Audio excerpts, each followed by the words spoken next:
So Yuli's Boutique asked a really good question.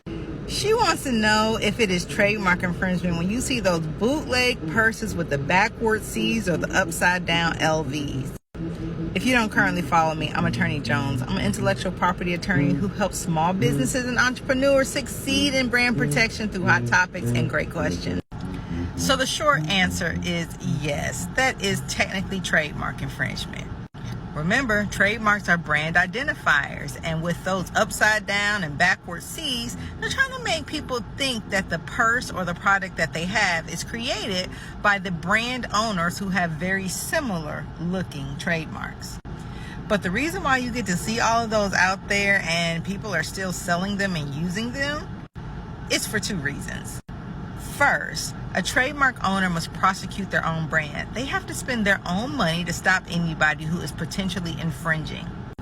Many times the people who make these bootleg bags, they are hard to find, or even if they are easy to find, chasing after each and every one of them every time they start a new business or move somewhere or set up in a new flea market is just not worth the effort. But there was also some recent case law that came out that kind of addressed this bootleg topic. One of the cases related to the Louis Vuitton red bottom soles. The court decided in that case that the price of another shoe that had a similar red bottom was so much cheaper than the multi-$100 Louis Vuittons that customers who go to the store to buy Louis Vuittons would not be confused by this bootleg red bottom shoe. And they're right. You don't buy a $600 shoe and then see a pair for $60 and be like, oh, it's probably the same thing.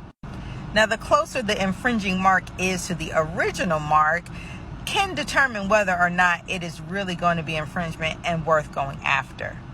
So a bootleg YSL bag that looks really good, and I've seen a couple of them, would be considered infringement more than a YSL bag that's spelled NSL. But if you are selling these items, even if you can tell it's a fake, you are risking great fines and injury to your business. We know there's a market for people who want to buy fake stuff. And while I'm not your attorney and this is for information purposes only, I can't advise you to continue to sell those things. It's not worth the loss and the lawsuits that may come as a result of selling bootleg and semi-bootleg stuff.